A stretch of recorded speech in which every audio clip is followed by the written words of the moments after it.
Fala, Denis, vamos entrar agora na nossa segunda aula. Então, se você quer conhecer um pouquinho mais sobre métodos e códigos de status do protocolo HTTP, essa aula é para você. Entrando no assunto aí, métodos e códigos de status do protocolo HTTP, a primeira coisa muito importante que a gente precisa saber é exatamente o que significa HTTP. Tá?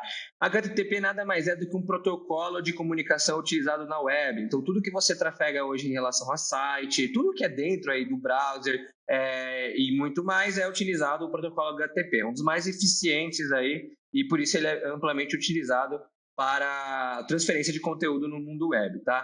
Como é que ele funciona na prática? Você tem um cliente, você tem um server, né? E no caso, vamos pensar uma navegação de um site, o cliente está aqui, né? Então, você tem um browser aqui dentro, o browser e o cliente aqui, por sua vez, fazem a requisição, o server processa a requisição e retorna. Então, todo o protocolo HTTP ele é fundamentado nesse estilo de conversa, né? No qual o cliente faz a requisição, o server responde e por aí vai, tá? Então, esse é o primeiro conceito básico que você precisa entender. O HTTP ele é um protocolo com diversas especificações, tá? E ele está dentro dos fundamentos de REST, porque o REST utiliza o HTTP como protocolo de comunicação. Então, por isso que é tão importante a gente entender o que é esse protocolo e como é que ele funciona na prática. Uma das coisas mais relevantes desse protocolo é que ele tem uma especificação de métodos, que são operações que você faz dentro de uma requisição, de uma transferência de mensagem entre cliente e server. A gente tem alguns principais aqui que são amplamente utilizados, né? Todo dia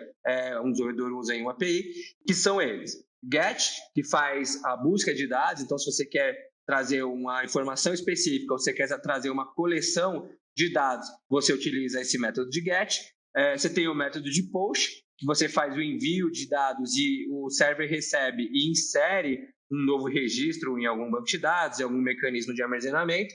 Você tem também o PUT e o PATCH, que eles servem para atualização de dados, porém com algumas diferenças, que a gente vai entender um pouco mais na prática, mas o PUT você consegue mandar o objeto inteiro e o PATCH ele normalmente é utilizado para envio parcial de atualizações, tá? Você quer uma propriedade, alguma coisa específica. Então, o modo de atualização é um pouco diferente. E você tem o delete para deletar dados, seja isso físico ou não, tá? Vamos trazer agora um cenário real, né, de utilização do método de GET. Eu tenho essa base URL aqui, né, eu utilizo o método de GET quando eu vou fazer a requisição e escolho o recurso de vinhos. Então, é isso que acontece, né? O meu cliente está fazendo a requisição, ele escolhe o método, ele leva todos os parâmetros de requisição, né? Nesse caso aqui, não estou passando parâmetro nenhum, nem de query string, nem de nada. O server vai lá, faz o processamento que tem que fazer e retorna.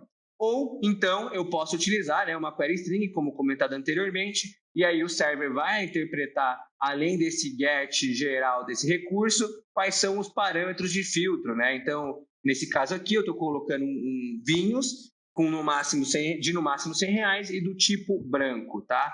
E, obviamente, a resposta do meu server vai ser orientado para esse tipo de busca que eu estou fazendo. Então, esse é o comportamento esperado do server em si, tá? Eu tenho também um GET que passa o ID, ou seja, o identificador único, como parâmetro da URL. Então, nesse caso, ao invés de trazer uma coleção de vinhos com uma especificação de filtro que eu mostrei anteriormente, eu quero um vinho específico. Então, por isso, eu coloco esse identificador único dentro como parâmetro da URL. Nota que aqui não é mais uma query string, então eu não tenho uma interrogação, eu não estou fazendo uma parametrização de busca. Eu estou simplesmente colocando o caminho exato na URL de qual o vinho que eu espero como retorno, tá? Então, esse é um outro tipo de GET, que ao invés do parâmetro de query string, eu estou passando o identificador e com isso ele retorna o objeto inteiro do vinho que corresponde, né, a esse aí de 22, tá? Falando agora um pouco mais de POST, normalmente ele é utilizado para fazer o envio de dados, conforme eu mencionei, né? E aí, fazendo uma simulação, vamos supor que eu tenho o recurso de vinhos, novamente, e eu vou utilizar o método de POST. Então, ao invés de fazer a requisição, só eu faço a requisição e passo um body. Então, o body aqui é o corpo do vinho que eu quero inserir no mecanismo de armazenamento que está do lado do server, tá? Então, nesse caso, eu estou passando aqui o nome, o preço, o país e outras informações, outras propriedades do objeto. né? E quando o que eu recebo de resposta, normalmente é que o vinho foi criado. Então, eu posso desde receber, dependendo da API, eu recebo um status code, eu recebo o status code mais o corpo do vinho que foi inserido e por aí vai, tá? Mas na prática, esse é o comportamento esperado. Você manda o post, o server vai lá e insere esse registro no armazenamento que está por trás. Agora vamos falar um pouco mais de put-path, né? Put-path, que é uma dúvida comum quando a gente comenta aí sobre métodos do HTTP, tá? E vamos fazer uma simulação de cada um. Então vamos supor que eu quero fazer um put desse registro aqui, né? Então nota que o processo é parecido, eu coloco o recurso de vinho aqui na URL, né? Tenho minha base URL e coloco um body. Então eu mando a requisição mais o corpo do que eu quero inserir. Por sua vez, né, o comportamento desejado aí do server, segundo as especificações desse método, o server ele verifica se o dado já existe, né? Se não existir, ele é criado, tá? E se existir, ele atualiza o dado. Pelo menos a maioria das APIs que utilizam o put e segundo a especificação, esse é o melhor modelo. Então, ele é um pouco mais robusto, né, do que o post, porque ele faz meio que as duas operações e ele atualiza, né, caso ele tenha algum diferencial, enfim. Depende, mais uma vez, depende da implementação do server, mas pela especificação é assim que o put funciona. Olhando o patch, ele é mais utilizado para atualizações parciais. O que isso quer dizer? Né? Seu modo de atualização ele já é diferente, porque além de você escolher o método aqui, o patch, você escolhe o recurso e especifica o identificador único. Tá? Por que você coloca o identificador único aqui? Simplesmente porque você vai colocar o body do que você quer que seja atualizado. Então aqui eu estou mandando só as propriedades que vão ser atualizadas. Isso é ótimo por questões de performance. Né? Então, se você desenha uma API que tem essa implementação do patch, você também vai estar salvando, economizando aí recursos de infraestrutura do seu lado, tá? Bom, fazendo requisição, a resposta é clara, né? Ele vai atualizar o preço aí do vinho 53, né? E caso haja modificações, tá? Ou esse é o funcionamento do patch. Por sua vez, o delete, ele tem também um papel importante que é de deletar dados, né? E como é que você utiliza ele na prática? Você coloca a especificação dele, né? Você especifica o método delete na sua requisição, você especifica também um identificador único, até para o server conseguir se localizar, e faz a requisição. Então, nesse caso, você não passa um body anexado a essa requisição. E, como comportamento esperado, o server vai lá e deleta aquele item e retorna um status code aí. Então, recapitulando, esses são os principais métodos que a gente acabou de entender e aprender aí dentro do conceito de APIs REST, beleza? Agora, olhando para status code, que são aquelas mensagens informativas, aqueles códigos que informam algum comportamento esperado ou não pelo lado do cliente. A gente tem grandes grupos, né, quando a gente fala de status code. O primeiro deles é o grupo 1, que é mais informativo, ele praticamente não é utilizado, tá? Mas se você depois quiser olhar na especificação, você vai olhar que ele tem algumas funções relacionadas a isso.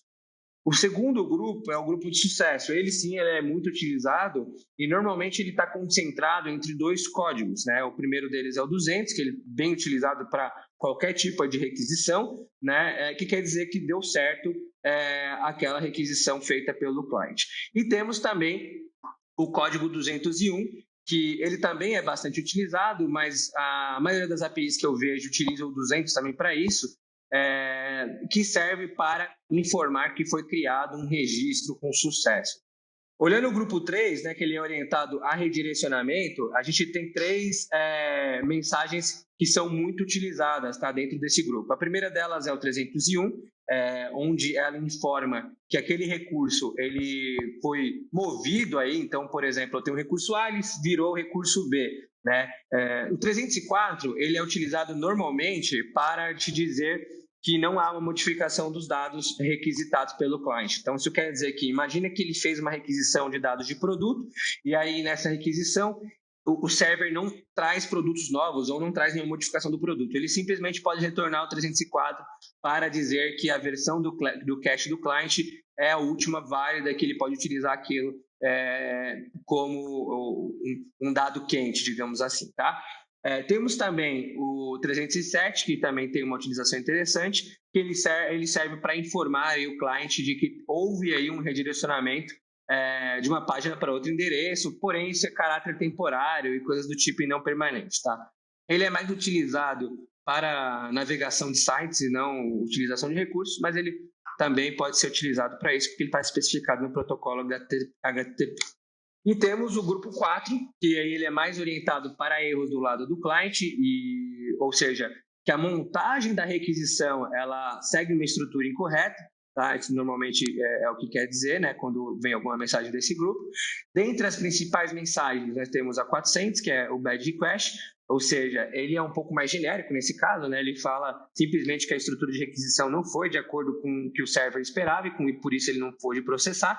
Tem também a 401, que olhando para a camada aí, de autenticação, né? Ela serve principalmente em relação às credenciais, que elas estão sendo inválidas, então ele não consegue fazer nenhuma navegação dentro daquela API.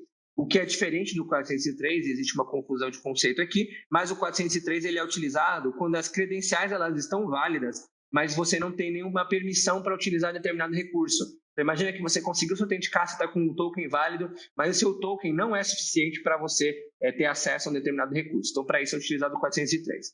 Temos também o 404, que é para dizer que aquele recurso ele não foi encontrado, tá? O not found, ele é bem famoso. E temos o 429, que serve para você informar o cliente de que ele está abusando de requisições conforme as políticas que você definiu. E por último, nós temos o grupo 5, que também é bem interessante, que ele traz mensagens de erro do lado do server. Então, vamos, por exemplo, falar do 500, que ele é o mais utilizado para isso. Ele é um erro genérico, porém, ele diz que ocorreu uma exceção não tratada aí por lado do servidor. Então, imagina que a requisição ela foi estruturada de forma correta, porém, na hora dela ser processada pelo server, ele caiu em alguma exceção e, por isso, ele retornou um erro interno 500, tá? Não é uma mensagem muito clara, normalmente deixa o desenvolvedor muito perdido, porém, dá para você ter alguns workarounds e algumas melhorias e boas práticas para você resolver isso, o qual vocês vão ver em aulas futuras, tá? E por último, nós temos o 503, que é serviço indisponível. Normalmente ele é utilizado como mensagem aí de contingência, caso você tenha algum server de API que não esteja aguentando algum volume sazonal e seja sobrecarregado, você pode simplesmente mandar o 503 e o cliente sabe o que está acontecendo, que você está passando por uma manutenção ou coisas do tipo. Finalizamos aqui mais uma aula. Nessa aula vocês entenderam exatamente o que é o protocolo HTTP, o que ele faz na prática, quais são os principais métodos utilizados e também os códigos de status desse mundo, beleza? Então espero que vocês tenham gostado e até a próxima aula.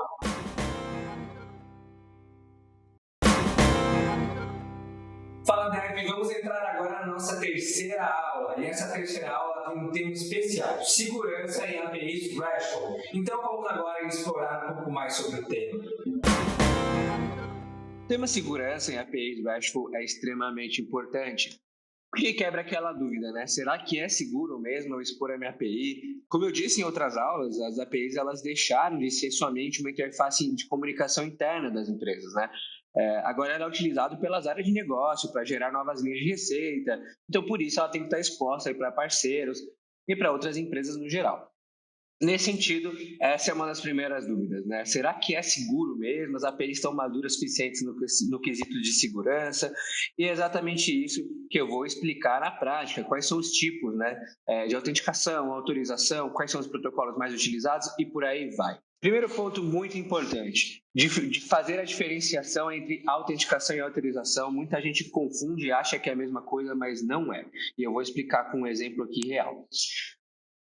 Autenticação. O que é uma autenticação, né? Pegando um exemplo aqui, imagina que você vai para uma balada e você precisa ser maior de 18 anos, obviamente, para entrar. Então, você entrando lá, ele te pede uma autenticação que pode ser as suas credenciais, aí um RG, um CPF, uma CNH e coisas do tipo. A partir desse momento, você seguindo alguns critérios, né, a balada ela te permite entrar para você conseguir curtir, enfim, fazer o que você quer fazer por lá, né? Então, esse é o primeiro passo, que é a autenticação. Você tem umas credenciais, você é liberado para entrar em algum determinado local Agora vamos para a autorização. A autorização lá já é um pouco diferente, porque suponha que você já está dentro da balada e que você quer entrar numa ala VIP, por exemplo. E aí você não tem autorização, seja lá o porquê, e por isso você é negado aí pelo segurança, conforme demonstrado na imagem. Né? Nas APIs é a mesma coisa. Então, primeiro você tem o processo de autenticação, que é onde você fala, eu sou eu mesmo, eu quero acessar essa API, e aí depois disso você ainda tem que passar pela autorização, porque vamos supor que você tem acesso a algum recurso, mas não tem acesso a outro. Então, por isso que esse processo normalmente são dois, tá? Agora, entrando mais um pouco em métodos de autenticação, que também é um tema bem importante, nós temos os principais aqui elencados nessa aula. Tá? O primeiro deles, e muito utilizado, porém não tão seguro, é o Base Authentication. O que é o Base Authentication? Tá? Ele nada mais é do que um usuário e senha separado por 2 pontos e formatado em Base 64. Então, esse exemplo aqui é claro de como é que funciona, né? Você passa via header, ou seja, você coloca um cabeçalho que é um cabeçalho padrão, authorization do próprio HTTP, e aí você coloca a basic para especificar o tipo de autenticação que você está usando e a sua credencial, né, que é um base 64, conforme eu acabei comentando. Tá? Esse método ele não é tão seguro pelo seguinte, né? Se você não está utilizando um HTTPS, alguma coisa do tipo, é muito fácil de você conseguir interceptar, de um atacante conseguir interceptar e transformar de volta para o usuário e senha, porque Base 64 é um formato muito simples de fazer uma conversão inversa. Tá? Então, se for utilizar Basic Authentication, utilize HTTPS. Eu vou dar algumas outras recomendações no final dessa aula, mas vale ressaltar isso. Temos também uma chamada de API Keys. Tá? O que são essas API Keys? São como se fossem aqueles tokens do banco no qual você pode utilizar para fazer acesso a uma API. Tá? Como é que funciona ele na prática? Você tem esse token, né, que aí é um token pode ser gerado por N padrões, inclusive tem alguns formatos já, como um JWT ou coisas desse tipo. Mas esse token ele é um identificador único que te traz acesso aí àquela API. Tá? Você pode utilizar ele via header, você tem alguns headers aqui para utilização disso, tem algumas variações, você pode usar, por exemplo, x-API-key ou API-key, ou também é comum você ver ser utilizado em query string, por exemplo. Tá? Então, esse é um outro formato. Vamos supor que eu sou o Thiago, eu tenho um token 1, 2, 3, 4, 5, 6 e esse T 1, 2, 3, 4, 5, 6, então eu passo ele via header ou via a query string. Também não é muito seguro, principalmente se está na query string, né? Porque aí fica mais fácil ainda de conseguir olhar na requisição. E por último aqui dessa aula a gente tem o OAuth, né, que hoje ele é o protocolo aí mais completo e mais utilizado pelos grandes players de API no mercado. Então é o mais recomendado para esse cenário de APIs RESTful. Como é que ele funciona na prática? Ele é um pouco complexo de entender, mas ele não é somente um método, né? Ele é um protocolo completo. Então ele tem desde a parte de autenticação e a parte de autorização. É nítido que o foco dele é a parte de autorização. Porém, ele pode ser utilizado aí para ambos, conforme eu vou demonstrar no fluxo de OAuth, tá bom? Antes de entender o fluxo da autenticação do OAuth, vale ressaltar que ele está na versão 2.0, né, atualmente. Pode ser que ele sofra algumas atualizações no futuro e mude algumas coisas, mas esses conceitos aqui são os básicos para se compreender o protocolo OAuth. O primeiro deles é o Resource Owner, que é o dono do recurso, né? Normalmente ele é o próprio usuário, por quê? Porque vamos supor que você quer que alguém libere o acesso àquele recurso. Então, normalmente é o usuário logado que ele vai liberar o próprio recurso da conta dele, né? É um dado dele, então ele acaba liberando isso. Tá? Tem casos que não, mas na maioria dos casos sim. Tem também o Authorization Server, que é normalmente um servidor que é focado nesses tokens de acesso e de fazer a autorização em si, né, de tudo que foi já passado pelo Resource Owner.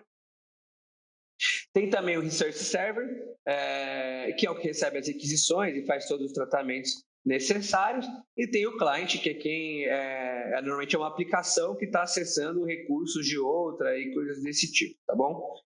Esses são os 4 principais e vai ficar mais nítido agora quando a gente simular um fluxo. Bom, eu trouxe um fluxo aqui, que ele é bem comum, que é um fluxo de autenticação e de integração com dados do Facebook. Tá? O Facebook utiliza esse padrão OAuth, então alguns já devem ter passado por esse fluxo, inclusive, e agora eu vou falar tecnicamente o que acontece em cada passo de um fluxo OAuth. Tá bom? Bom, vamos lá. Primeiro você tem o client, né? O que é o client? O client pode ser uma aplicação mobile, ele pode ser um web, ele pode ser qualquer coisa, tá? Então vamos supor que eu tenho um app aqui para acessar os dados de vinhos, por exemplo, conforme os exemplos das últimas aulas. Então, eu tenho um aplicativo aqui de vinho, eu entro nele, e aí entra um botão de login com o Facebook, né? Vamos supor que o usuário ele clica nesse aplicativo e aparece finalmente o Authorization Server, né? Então, é a tela de login do Facebook, onde ele vai colocar as credenciais aqui, né, para ir para o próximo passo. Então, se você já tiver logado no Facebook, às vezes ele pode passar para uma próxima, mas se ele não tiver logado, ele vai aparecer aquele pop-up e você coloca o seu usuário e senha e dá o login lá, beleza? Bom, o Authorization Server, por sua vez, ele tem que validar as credenciais, né, e verificar se está ok, se aquele usuário realmente existe, se ele está colocando as credenciais certas. Depois, ele passa para o client, ou seja, aquela sua aplicação aqui de vinhos, um código de acesso, que é como se fosse um gerado, né, de que falando, esse cara ele é autêntico, ele realmente existe e tal, passando essa informação. Depois, né, o próximo passo, esse client ele pede um outro tipo de acesso agora, que é uma solicitação para acessar os recursos. Então, vamos supor, eu quero acessar os recursos que trazem as informações do usuário, né, no Facebook. Então, o aniversário dele, coisas desse tipo. Então, aqui eu faço uma outra etapa de solicitação, aqui eu faço um outro request para o Research Owner, falando, cara, eu quero acessar esse recurso aqui, tá? Por sua vez, o Research Owner, que aí é o próprio usuário, ele permite, então aparece aquele outro pop-up que ele fala, tá, eu libero o acesso às minhas informações, tá? Aí, dado isso, ele liberando, acontece uma outra etapa, que é a geração do token, né? Que no OAuth, ele tem algumas implementações com expiração ou não. O que isso quer dizer? Que em alguns fluxos específicos, você precisa gerar o token várias vezes conforme sua expiração, ou tem tokens que são fixos e você consegue utilizar. Tá? Mas a especificação do OAuth recomenda para você fazer um token que expira. Tá? Isso é um pouco mais complexo, mas é o recomendado em si. Então, gerando esse token, aí sim o cliente consegue, né, fazer o acesso de fato ao Research Server, ou seja, a API que fornece os dados autorizados aqui pela etapa do Research Owner. Beleza? Então, esse é o fluxo básico, podem ter algumas adaptações, você pode customizar ele na hora de implementar, mas, em linhas gerais, é assim que é especificado hoje o OAuth, é assim que ele funciona, tá? Ele é muito útil, como eu disse, e por isso ele é altamente recomendado por ser um protocolo extremamente completo, mas ao mesmo tempo complexo também, então tem que tomar certos cuidados na implementação. Tá? Alguns frameworks aí auxiliares no mundo de OAuth em si, tá? O primeiro deles é o OpenID Connect, ele é uma extensão aí da funcionalidade de autenticação em si, então ele ajuda bastante, ele traz várias funcionalidades orientadas à autenticação. Como eu disse, o OAuth ele serve para autenticação para autorização, mas o foco dele, o design dele, ele é muito mais orientado para autorização do que autenticação. Então, o OpenID Connect ele é uma extensão muito útil para você conseguir evoluir muito bem nesse conceito de autenticação. Ou seja, ele vai te ajudar no sentido de provar que o usuário é realmente quem ele diz que tá, em outras palavras. E também temos o JWT, que é um formato de token seguro, ou seja, você pode usar esse formato para a geração de um token e como ele tem uma comunidade por trás, enfim, tem um desenvolvimento desse padrão, ele é altamente recomendado por questões de segurança e até por questões de praticidade em si, como é um padrão conhecido e já testado em vários outros projetos, né? Temos também o SAML, que é um outro método de autenticação, ele não é tão utilizado de forma ampla porque ele usa algumas tecnologias legadas. Então, por exemplo, ele usa o XML para conseguir fazer o seu método funcionar, né? E ele é muito mais utilizado para cenários single sign-on, porque a estrutura dele é preparada para isso, tá? Então, esse tipo de autenticação, normalmente ele é utilizado quando você precisa fazer um login único, que precisa navegar entre outras providers de login, por exemplo, tá? Então, ele é útil também, mas ele não é tão utilizado e ele está sendo cada vez menos utilizado e sendo substituído por alguns cenários aí por OAuth com Open Connect, tá? Agora vamos falar de boas práticas de segurança. A primeira delas aqui, que a gente pode citar, é manter a sua implementação simples. Por quê, né? Por mais que o protocolo ele te traga uma série de coisas, é legal você adaptar para o seu cenário e com isso deixar a implementação mais simples, tanto do lado do server, tanto do lado do cliente. Porque não faz sentido você gerar uma complexidade gigantesca de autenticação para o cliente, sendo que você vai estar diminuindo e piorando a experiência dele dentro da sua API. Tá? Segundo, também item básico de segurança, é utilizar sempre HTTPS, sempre utilizar um certificado SSL para as informações serem criptografadas.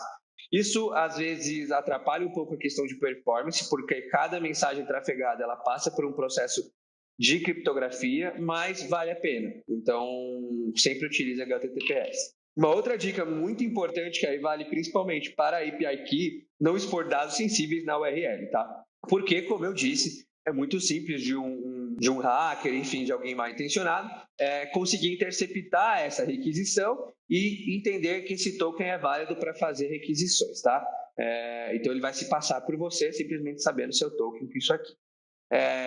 Mais uma vez, recomendo a utilização de OAuth pela a quantidade de funcionalidades, pela segurança que ele fornece, pela maturidade que esse protocolo já fornece, então eu recomendo bastante que você estude e implemente. Utilizar Rate Limit também é bem interessante. O Rate Limit é uma técnica de política, a gente vai ter depois uma aula específica para isso, mas isso diminui muito questões de você receber muitos acessos indesejados. Então, aqui é onde você limita a quantidade de requisições por um tempo, por uma janela de tempo. Então, vamos supor, se você colocar que alguém consegue fazer 1000 requisições a cada 1 minuto, você está dando um limite ali. Então, para quem vai invadir ou está mal intencionado para derrubar o seu servidor, deixar ele indisponível, isso aqui ajuda bastante, tá? E resolve esse problema. Outro ponto importante para você aplicar na sua API é a parte de validação de parâmetros da requisição. Por quê? Normalmente, quem está mal intencionado, ele vai testar vários parâmetros diferentes. Então, você do lado do server, conseguindo validar e ver que não tem nenhum injection, algum ataque desse tipo, é uma aplicação simples de você fazer do lado do server, né? Porque você vai validar se os parâmetros estão de acordo com o que você definiu numa documentação. Isso traz uma segurança mais elevada aí nesse nível. O único ponto de atenção aqui é que se o cliente errar, você trazer também mensagens friendly para ele, dizendo exatamente qual foi o erro, enfim. Então, tentar tratar o máximo possível das exceções dos erros que podem acontecer, porque nem sempre é alguém malicioso, tá? E, por último, utilizar uma ferramenta de API Gateway. Por que isso facilita? Tá? Esse padrão aqui de arquitetura com API Gateway, ele é uma camada, ele é um layer adicional nas suas APIs. Tá? E ele vai centralizar toda a parte de segurança, ele já traz protocolos implementados, ele já traz essa questão de políticas e muito mais. Então, eu considero viável e um grande atalho para quem quer ter uma API segura, ter um API Gateway na nuvem ou on-premise, tanto faz, beleza?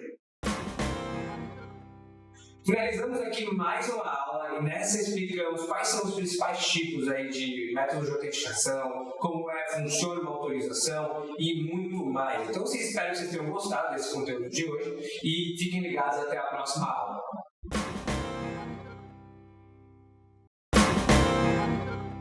Fala, Dani, chegamos a mais uma aula e nessa aula nós vamos explorar um pouco mais sobre versionamento. Eu vou contar um pouco mais de como versionar uma API utilizando as melhores práticas de mercado e também quais são os tipos e métodos, né, desse mecanismo em si. Então fiquem ligados e vamos agora explorar um pouco mais sobre o assunto. Quando a gente fala de versionamento, né, a gente está falando também de versionar código, né, quando a gente fala de API. Então, esse tema eu não preciso nem detalhar o porquê da importância, né? Além de você conseguir manter estabilidade, compatibilidade, uma série de coisas, você está também criando uma boa experiência, né?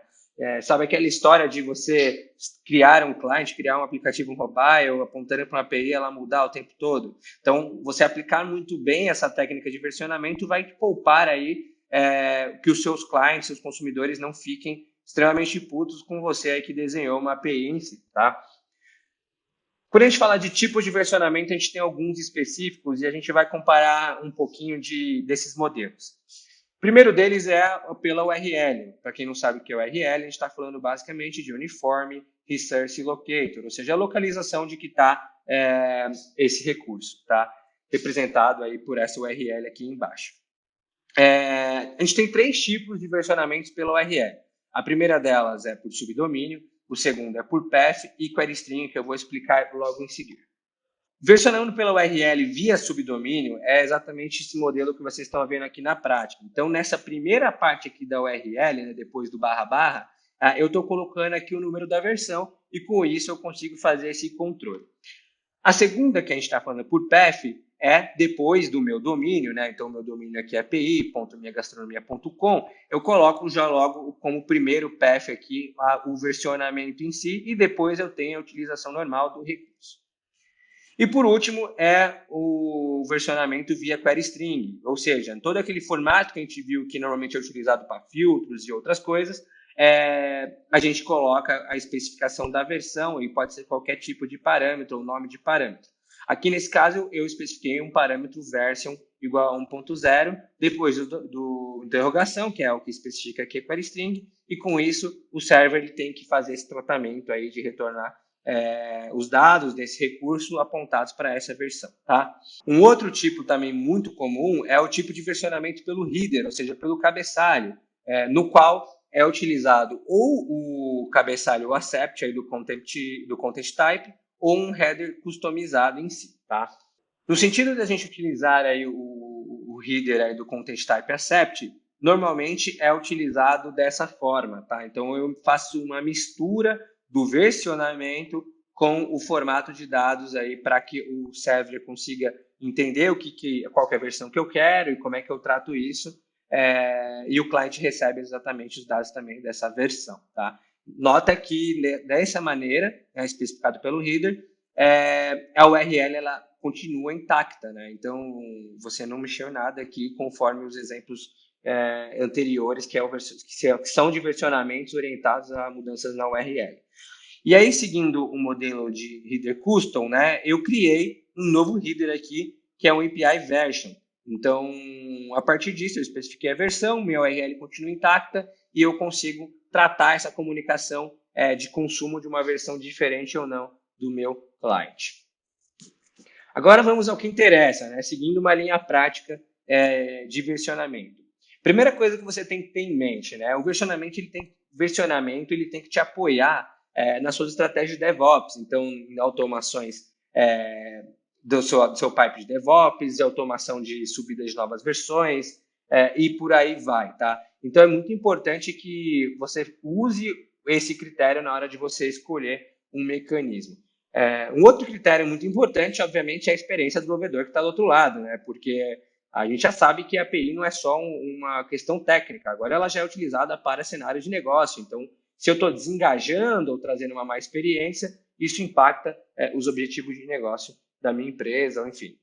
Como recomendações, né? Eu tenho uma recomendação muito clara sobre esse assunto, que é a versão, a macro aí dentro da URL via path, conforme vocês podem ver no exemplo aqui abaixo, e uma utilização de um header customizado para especificar a data da subversão. Por que eu recomendo esse modelo, tá? Primeiro ponto, quando você usa a versão dentro da URL aqui via path, você está ajudando na navegabilidade e explorabilidade da sua API. Isso quer dizer que, imagina que o seu consumidor, ele entra aqui no domínio, ele consegue listar todas as versões, ele consegue navegar dentro de todas elas e entender como se fossem realmente versões apartadas, tá? O que a gente não tem em outros modelos de versionamento, ou que a gente tem num modelo muito pior do que comparado a esse modelo aqui. Então, por exemplo, se a gente colocasse uma versão no subdomínio, a gente teria um problema, toda vez a gente teria para navegar numa versão específica, mudar na URL. e por aí vai, tá? Esse modelo, ele é o mais sucinto e mais objetivo e traz a melhor experiência possível para quem está consumindo. E aí, fazendo uma junção com o modelo de header customizado, uma subversão em si, eu especificaria via header, caso você tenha uma necessidade de ter alterações muito constantes e menores, né? Então, imagina que você mudou só uma propriedade do recurso, alguma coisa do tipo. Você não precisa subir uma V2 disso. Então, você sobe uma versão específica que você pode apontar como data ou não. Eu gosto muito da versão de você colocar por semana uma nova versão com as pequenas modificações, porque aí, se o cliente não especifica isso, você traz sempre a última versão, tá? Então, esse, para mim, é o melhor modelo disparado comparado a todos os mecanismos mostrados anteriormente. Aqui é uma empresa que utiliza esse conceito e o que ele muda apenas é o custom header dele. Então, ao invés de criar uma versão igual eu fiz lá atrás, ele cria um Stripe version, que o Stripe é o nome da empresa em si. Para quem não conhece essa empresa, é uma ótima empresa para vocês estudarem, porque é uma das empresas que tem esse conceito de Developer Experience muito forte, desde da sua fundação, né, que ela foi feita inclusive por 2 developers, ela traz esse engajamento através da sua API, eles têm um Software Development Kit, então eles pensam a cada detalhe de quem vai consumir a API deles. Então, esse é um ótimo benchmark para mostrar que realmente o modelo que eu estou recomendando ele é amplamente utilizado por os players que trazem uma boa experiência e que os consumidores também falam muito bem disso, tá? É isso, finalizamos mais uma aula e nessa aula entendemos exatamente quais são as melhores práticas ao redor desse mundo de versionamento de uma API. Tá? Então, espero que vocês tenham gostado e até a próxima aula.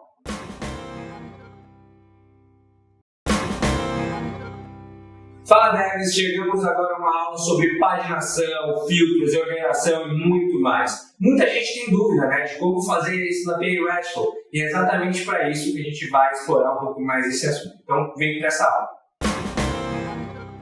Explorando um pouco mais aí sobre o assunto paginação, ordenação e filtros, né, é importante a gente entender exatamente quais são os motivos de utilização dessas técnicas em si. Né? Essa imagem é uma brincadeira, mas ela faz bastante sentido, né? Que a gente vê um developer, quanto ele fica mais atraído olhando uma API com paginação versus uma sem paginação, simplesmente porque ele acaba sendo impactado por isso, né? E aí, falando mais sobre impactos e motivos para aplicar, eu vou dar os 2 principais. O primeiro deles, como eu já disse anteriormente, a gente está falando da experiência do cliente, então, quanto mais fragmentado ele consegue o resultado, mais rápida é a resposta. Então, isso cria uma ótima impressão para quem está consumindo uma API e, obviamente, melhora a experiência no geral. O segundo ponto também extremamente importante é que, nessa forma, existe uma utilização inteligente de infraestrutura. Né? Por quê? Porque eu estou trazendo dado fragmentado mais uma vez. Então, o dado está vindo sobre demanda, sobre o que realmente o cliente precisa. Eu estou trafegando somente o que é necessário.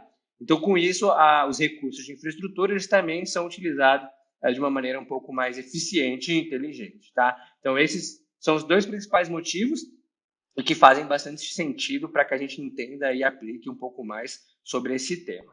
Falando de tipos de paginação, a gente tem alguns específicos, são 3, né, no geral.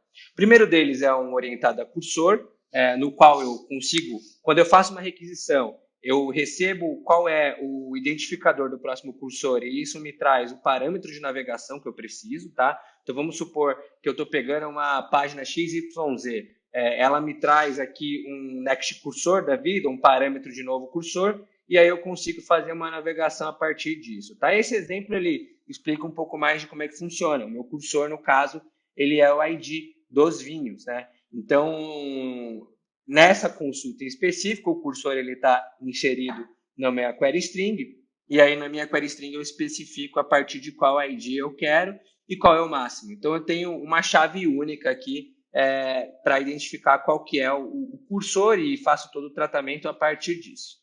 Eu tenho também um tipo muito utilizado, que é o tipo de paginação com page size, no qual eu falo qual que é a página que eu quero, como se fosse um índice aí, como se fosse um livro, né? Eu quero a página tal, e eu quero o tamanho da página que eu passo esse parâmetro via page size. Então, nesse caso aqui específico, eu estou falando que eu quero a página 3, com um tamanho de 10 itens por página. Então, a partir disso, o Server consegue fazer esse filtro desses dados específicos e retornar para o cliente, tá?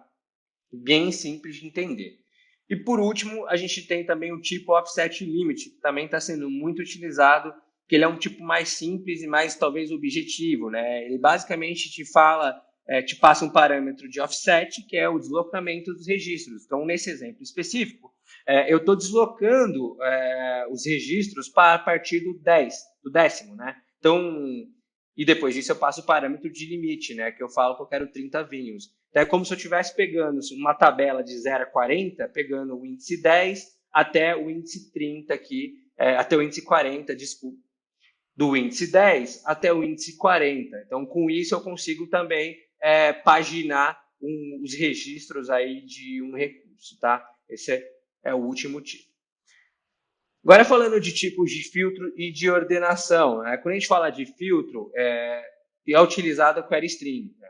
Como eu já disse em algumas outras aulas, a query string ela tem esse formato e essa sintaxe aqui, no qual eu coloco uma interrogação, vou colocando um igual para exatamente especificar o parâmetro e o valor que eu quero usar nesse filtro, uso o e-comercial para concatenar isso, e com isso eu consigo trazer só o dado que eu quero, tá? Então, nesse exemplo, ele é bem claro, eu falo qual que é o país, qual que é o estado do vinho, do preço tal até o preço tal, e trago o status só que estão disponíveis, tá? E com isso eu consigo fazer um filtro inteligente.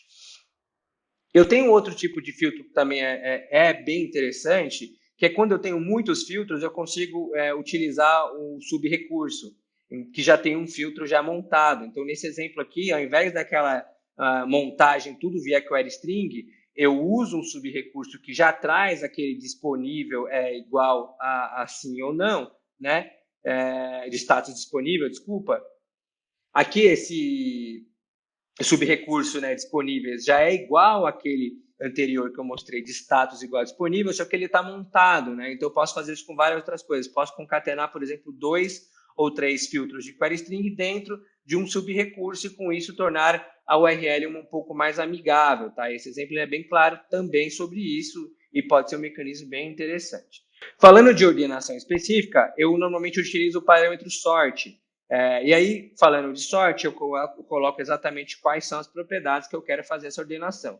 Nesse exemplo específico, eu estou ordenando por país e também ordenando de forma ascendente o estado. Então, notem que aqui eu uso vírgula para separar se é ascendente ou não aquela propriedade que eu quero ordenar e os 2 pontos para separar as propriedades em específico, tá? Agora vamos entrar nas boas práticas desse tema em questão. Primeira boa prática é na utilização de offset limit, tá? Porque além de ser uma das paginações mais utilizadas, ele traz uma melhor experiência para o consumidor, né? Dado que ele não precisa fazer nenhum cálculo, que ele não precisa saber qual que é o quase que o total de páginas para conseguir fazer a paginação do lado dele. Além disso, a navegação por page size, ela normalmente cria uma complexidade de processamento do lado do server, porque pensa que você precisa calcular para retornar para o cliente qual que é a quantidade de páginas em si. Então, a Offset Limit, além de ser a melhor em termos de performance, ela também é a mais simples e eficiente para o cliente conseguir navegar. A de cursor eu não recomendo, tá? Porque ela não tem um padrão muito bem definido. Você vai notar APIs que usam cursores totalmente diferentes de outras. Então, existe uma curva de aprendizado do lado do cliente que eu acho que é desnecessária, tá? Uma segunda dica muito importante é tenha default values, ou seja, valores padrões aí em relação a parâmetros, tá? Você pode ter N valores padrões que ajudam a paginação, como, por exemplo, você pode deixar um padrão de 500 objetos por request e colocar um máximo de 100 objetos, por exemplo. Então, você pode alternar e utilizar isso ao seu favor para conseguir trazer também uma melhor experiência e além de proteger a performance aí da sua API, não deixar ele trazer tudo, obviamente. Uma outra dica, não exagerar em parâmetros de query string, porque isso, obviamente, deixa o URL suja e menos amigável. Então, tente colocar somente o que é necessário para que o cliente consiga fazer a requisição da forma mais simples possível, tá bom? Então, pense no design da API de forma inteligente. E seguindo esse conceito, pense sempre em quem irá consumir a sua API, tá? Porque quando você vai desenhar uma API, é extremamente importante você saber qual vai ser o objetivo que ela vai fazer com que os consumidores dela atinjam. Então, tão importante quanto você seguir todos esses conceitos, esses mecanismos, é você saber exatamente para quem você está projetando ou desenhando a sua API. Tá? E isso impacta, inclusive, nas estratégias e critérios de escolha desses mecanismos apresentados anteriormente, beleza? Finalizamos mais uma aula aqui da nossa grande jornada dentro de APIs RESTful. Espero que vocês tenham gostado do conteúdo e fiquem ligados até a próxima aula. Valeu!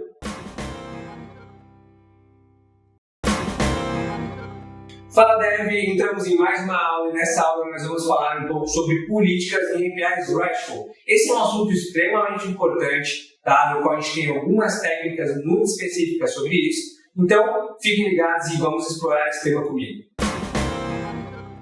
Bom, quando a gente fala de políticas em APIs RESTful, né, a gente sabe a importância desse tema, por quê? Né? Quando você está desenvolvendo uma API, mais uma vez, voltando a esse assunto, as APIs elas não estão sendo só desenvolvidas para a comunicação interna de uma empresa, sim para uma comunicação externa, seja ela com parceiro, um aplicativo mobile e por aí vai, tá? Então, dado esse sentido, né, e pensando em uma infraestrutura escalável e saudável para todo mundo que consome essa API, você começa a criar regras, né, e validações. E se você não criar, você começa a ter problemas, né, relacionados a isso. Além disso, ela te dá, obviamente, mecanismos de você gerenciar quem realmente pode consumir ou não, de acordo com o que paga e por aí vai. Tá? Então, é exatamente sobre isso que a gente vai falar um pouco mais nas técnicas aí relacionadas a esse tema. As duas principais técnicas, que muita gente confunde e acha que é a mesma coisa, mas não é, são chamadas de throttling e rate limit, tá? Cada uma tem um objetivo diferente. A gente vai explicar um pouco mais disso na prática. Quando a gente fala de rate limit, a gente está tentando proteger uma API de um alto consumo de requisições. Então, são parâmetros que a gente consegue mandar para o cliente, né, especificando quais são as regras que ele tem que seguir, e que isso acaba dando algumas limitações de consumo por um determinado período de tempo. Tá? Enquanto o throttling é uma outra coisa, né? São técnicas para que você consiga preparar uma API para cenários de picos ou cenários sazonais, então como uma Black Friday, uma Páscoa, um Natal ou coisas desse tipo, tá bom? Exemplificando um pouco mais aqui o rate limiting, né? A gente está falando basicamente de fazer uma unidade de tempo de requisição, né? De período de requisição e quantidade de requisições. Então eu tenho uma janela de tempo e uma quantidade de requisições. E aí você pode fazer isso em minutos, horas, dias e por aí vai, tá?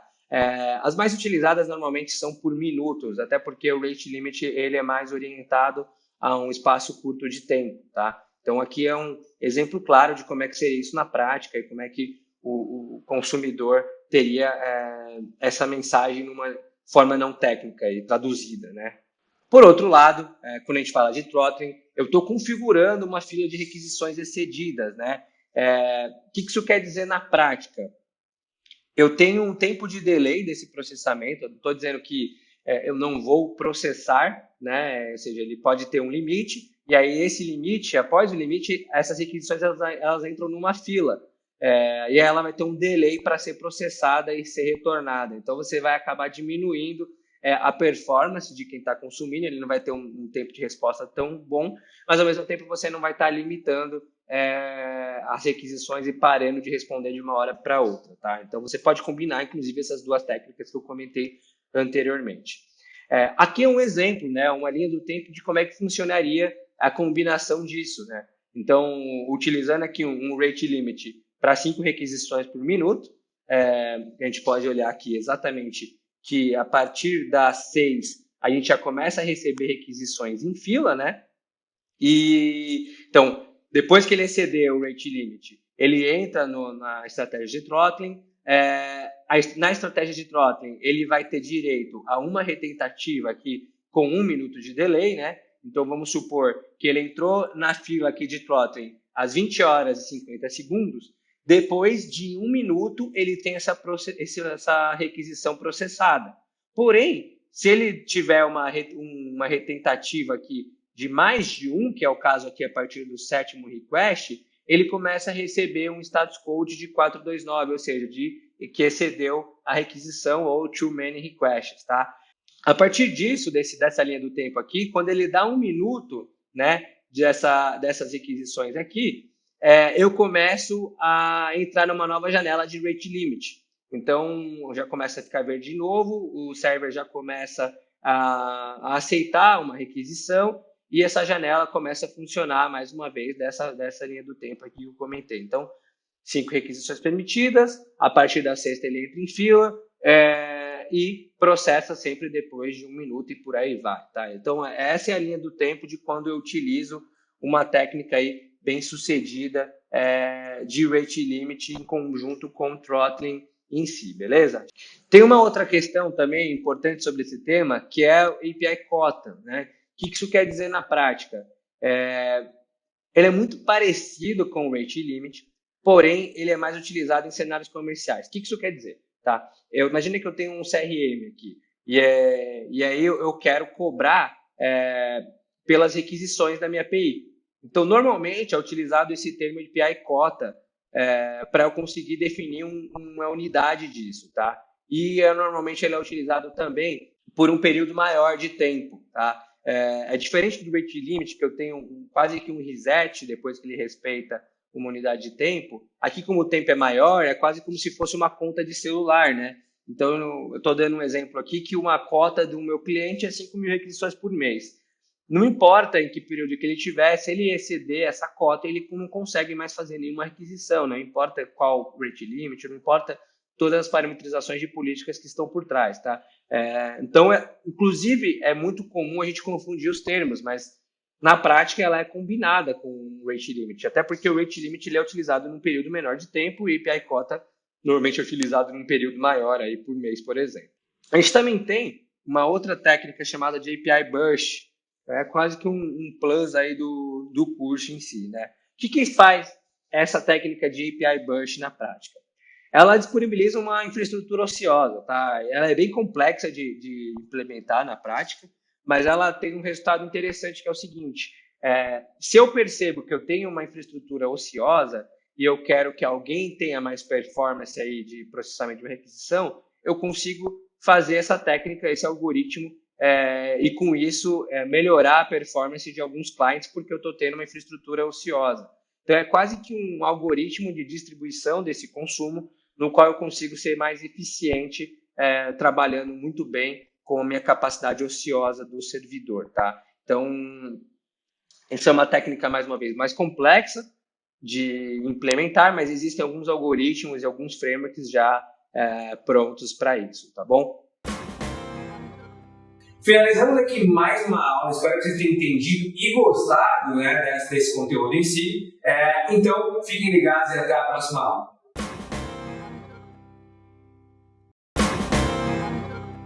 Fala Devs, chegamos a mais uma aula e essa aula é especial. A gente vai falar um pouco mais sobre performance em APIs RESTful. Quais são as principais técnicas, desde cache, compressão e muito mais. Então, vem comigo, vamos explorar um pouco mais sobre esse tema.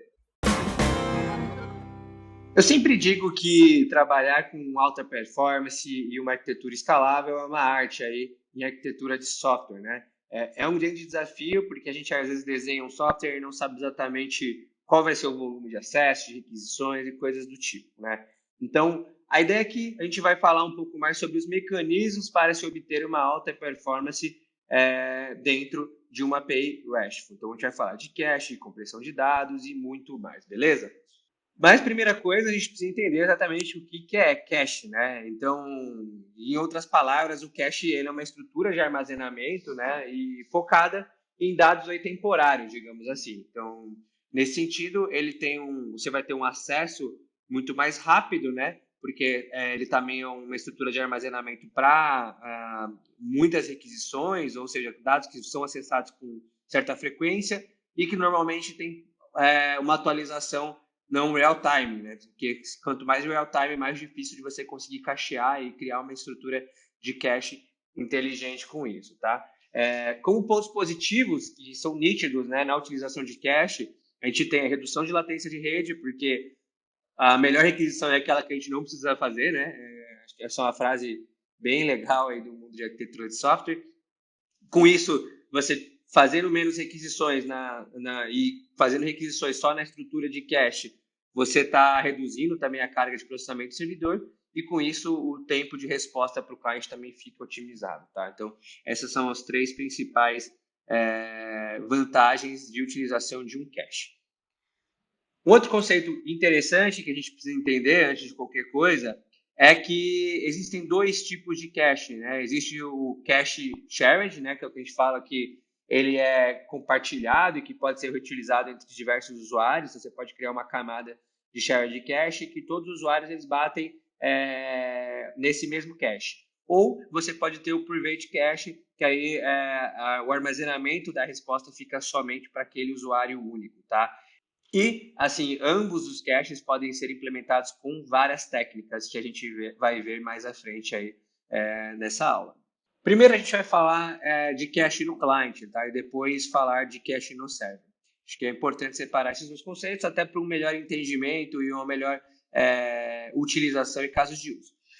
O cache no client, ele segue toda a especificação do HTTP. Então, ele tem uma RFC específica para isso, né, do protocolo HTTP, e nele a gente tem algumas características de como utilizar e manipular o cache do cliente, que normalmente ele está feito do lado do browser, né? Então, o browser também tem esse mecanismo e o HTTP ele acaba fazendo essa comunicação com esse cache do lado do cliente, que é o que a gente vai entender aqui agora, beleza? Vale citar que nessa aula eu não vou falar sobre a especificação do HTTP 1.0, porque ele já tem vários métodos que estão depreciados. Então, eu estou pegando a última especificação para explorar essa aula aqui. Bom, vamos lá. Primeiro header, né, importante que a gente precisa entender é esse cache control. Esse cache control ele é onde se faz a declaração aí dos mecanismos de cache no geral, né?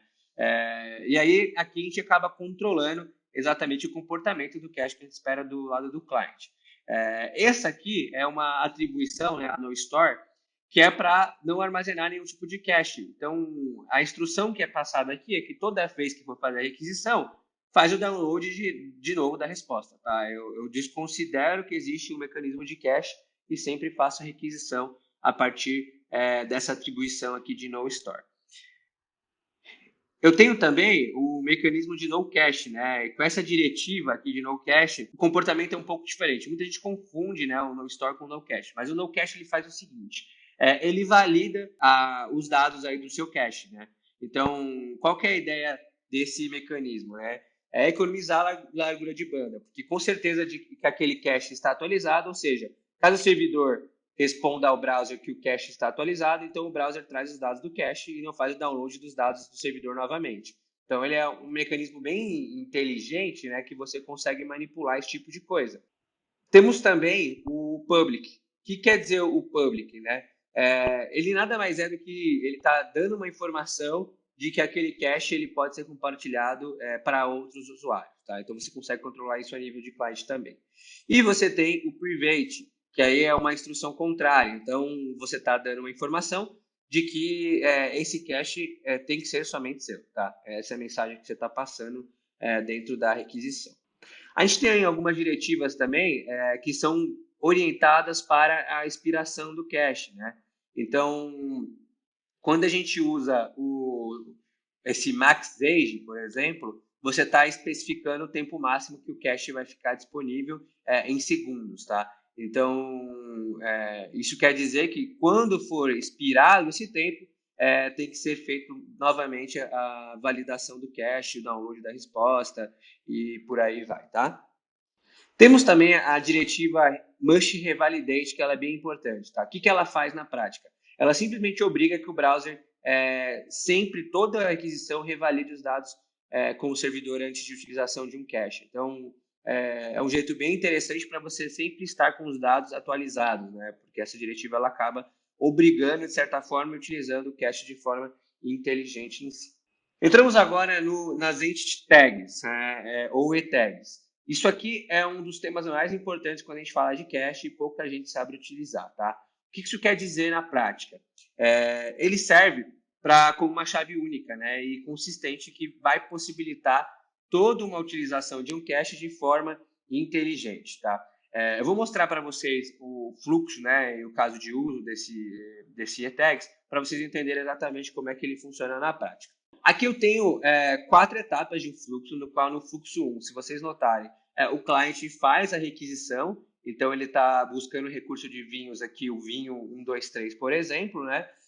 No fluxo 2, o server envia os dados e uma chave de tag, que é armazenado em storage local do cliente, tá? Isso é importante citar, porque o cliente ele tem que fazer o controle desse tag que está sendo respondido pelo server. Então o server retorna, né, o status 200, retorna também o corpo que o cliente espera, né, do vinho, e retorna esse header aqui de tag, tá? Ou seja, ele retorna um identificador único para ser utilizado depois como um cache em si.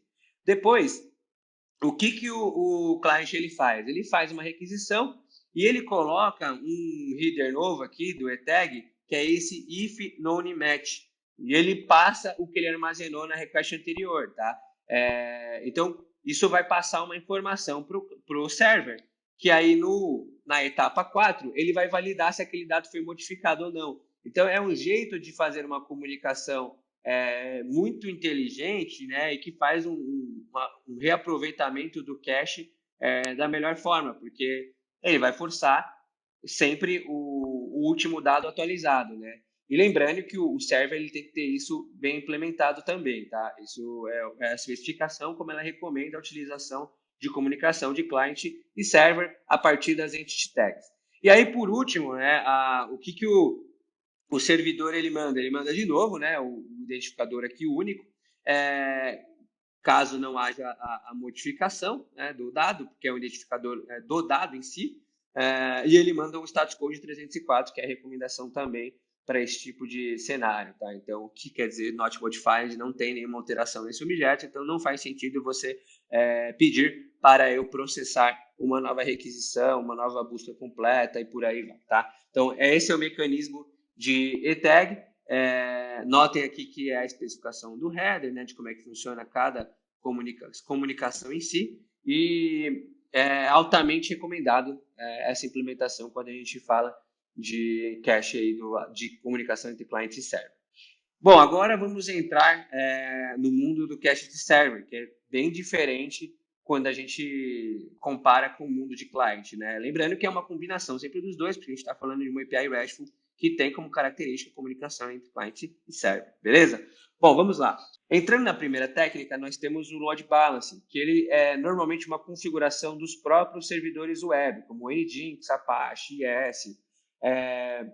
O load balancing em si, ele serve para você distribuir o balanceamento e processamento entre os servidores. Então, ele é como se fosse uma camada intermediária de configuração que faz essa distribuição de forma inteligente, tá? Vale ressaltar que o load balancing, por padrão, ele não tem uma implementação default de cache. Tá? O que ele tem é um armazenamento de sessão, ele tem funcionalidade de armazenamento de sessão.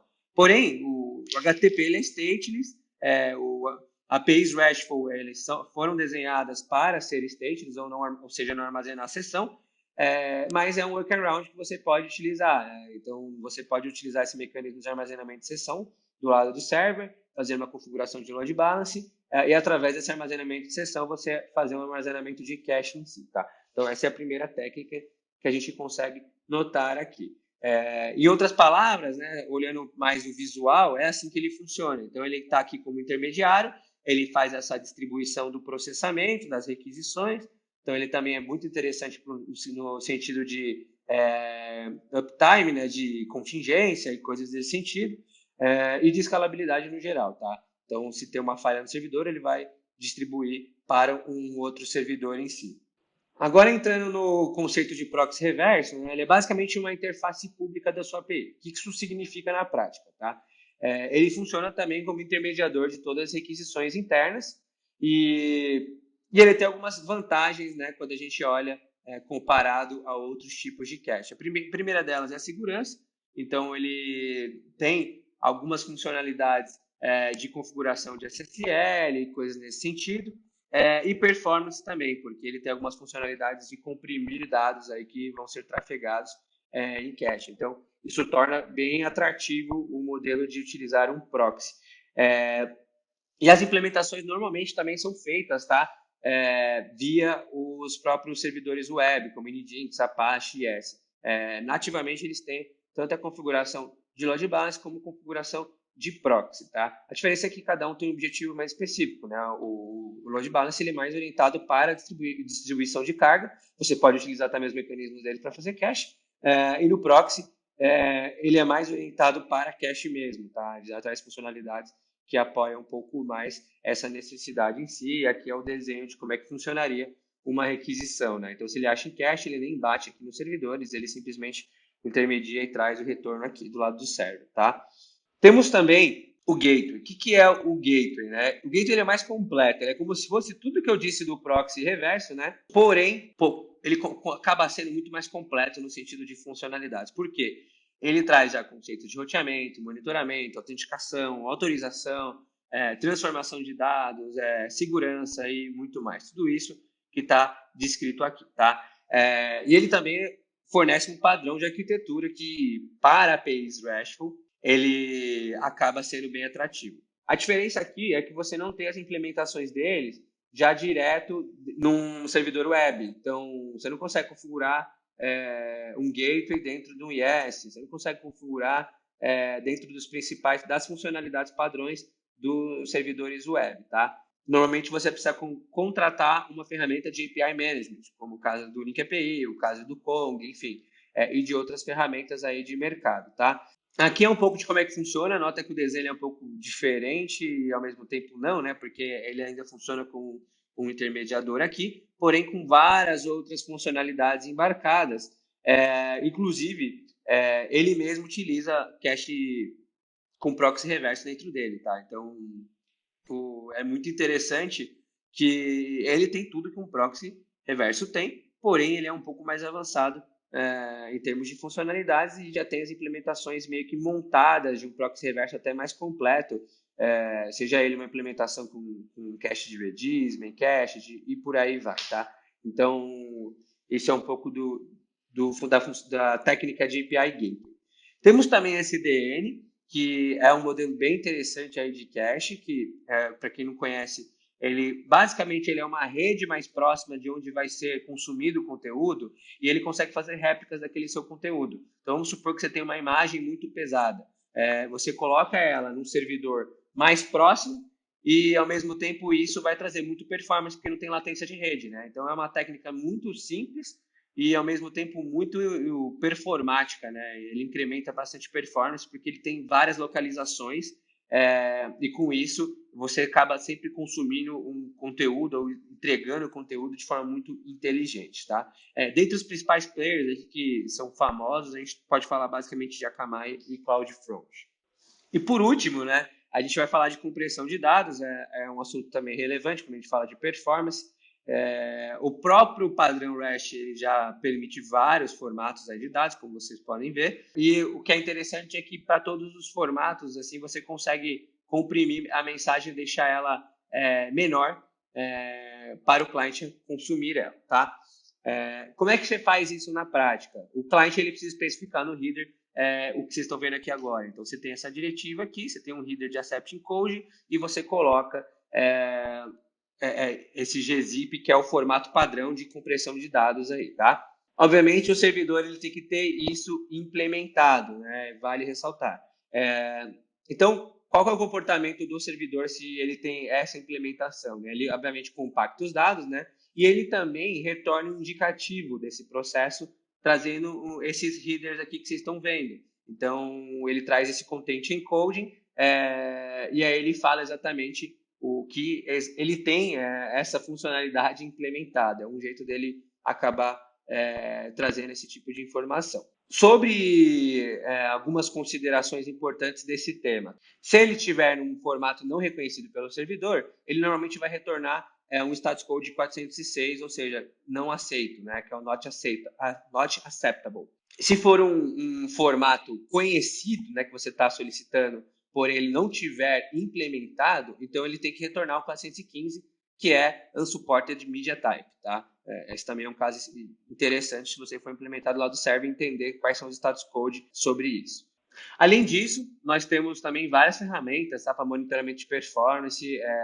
Uma das mais utilizadas aí são da suíte de APM, para quem não conhece, que se chama Application Performance Management. Então, eu recomendo que também vocês estudem esse assunto.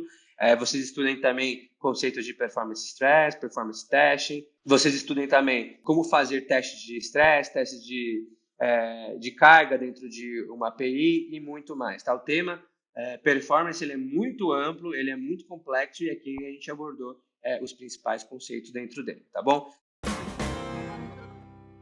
Finalizamos mais uma aula, espero que vocês tenham gostado desse conteúdo. A gente falou um pouco mais sobre as técnicas de cache, de como é que funciona a cache, né, quando a gente fala de APIs RESTful em si. Então, fiquem ligados e até a próxima aula.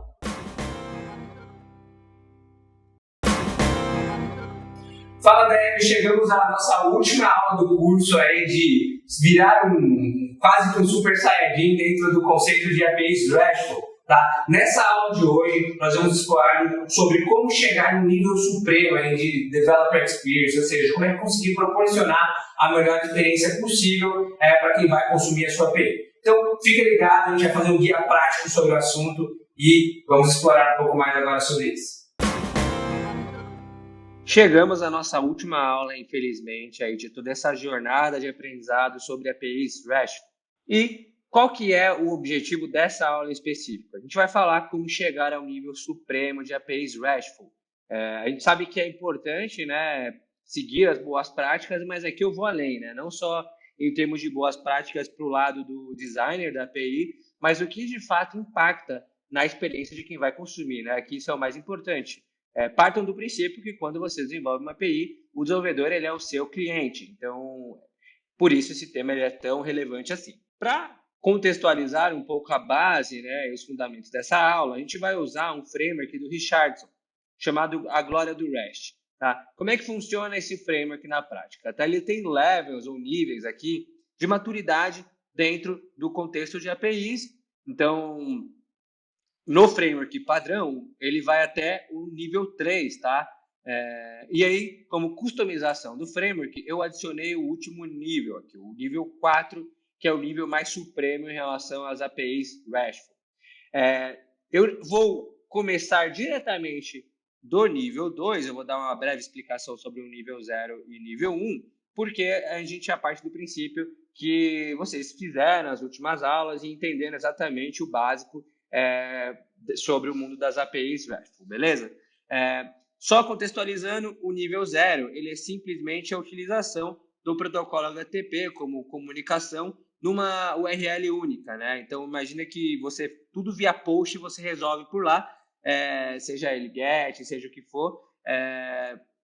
Então, é o nível mais básico e talvez mais simples de utilização ou de estágio de maturidade dentro de uma API RESTful.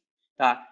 O nível 1 já é um pouco diferente, você já consegue entender um pouquinho mais como separar as suas URLs. Né? Então, ao invés de fazer um post que resolve tudo para um objeto, para um recurso, aqui você está usando um pouco mais o REST, né? Não está usando só HTTP para fazer o transporte e tal, você está usando o REST. Você está tendo também recursos independentes de cada URL. Tá? Então, o 0 e 1 são extremamente básicos, tá? Nem vale a pena a gente explorar eles. Começando agora no nível 2. Tá? O nível 2 já é um nível, obviamente, acima, então ele utiliza um pouco mais de boas práticas, métodos HTTP, já começa a utilizar a especificação conforme vocês aprenderem. Então, vamos entrar no nível 2 agora. Entrando no detalhe do nível 2, a primeira dica que eu dou é em relação a base URL, ou seja, a URL base que a gente acabou aprendendo na primeira aula da anatomia das APIs. Tá? Aqui é um exemplo muito claro do que não fazer, porque isso aqui atrapalha a navegabilidade e explorabilidade da sua API. Então, quanto mais pastas aqui, mais paths mais caminhos você acaba colocando para a sua API, né, e deixando mais complexo o seu domínio em si, é pior para quem vai consumir. E é aquela história, né? Quanto maior a URL, mais complexo ela de ser lembrada. Então, isso não é bom até em termos de engajamento. Aqui é uma recomendação simples, né? Aqui eu já estou falando aqui que é API, então você não tem uma dificuldade em entender se isso é uma API ou se não é, ou se é um site, enfim, coisas do tipo. A URL ela é muito mais clean e mais funcional aí quando a gente começa a considerar o nível 2. Uma outra dica é não usar verbos na URL. Isso é muito comum para quem está acostumado com RPC, Web Service, SOAP, XML e tal. Porém, quando a gente fala do mundo REST, esse não é o ideal. Então, quando você coloca verbo aqui dentro da URL, você naturalmente não está usando o que a especificação direciona, tá? Como boa prática. Até porque o HTTP, conforme vocês aprenderam, tem os seus próprios métodos que ajudam em todas as operações em si, tá? Então, o recurso ele sempre permanece o mesmo, né? E o que muda na requisição é basicamente o método HTTP. Outra dica muito importante é em relação ao content type, ou seja, como é que você vai dar o mecanismo do consumidor selecionar um formato de dado ou não. Tem muita gente que utiliza na extensão da URL, eu não recomendo, porque você acaba sujando um pouco e tirando um pouco do que é recomendado pelo próprio protocolo HTTP. Aqui tem um formato claro, né? Existe um header específico para isso, então utilize ele, que é o content type, tá? Com isso, você mantém a sua URL intacta e provê uma boa experiência.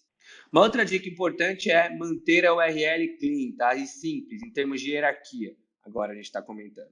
Bom, nesse primeiro exemplo aqui, que não é recomendado, a gente tem uma navegação muito complexa, né? Porque são N níveis aqui até eu conseguir chegar na informação que eu quero.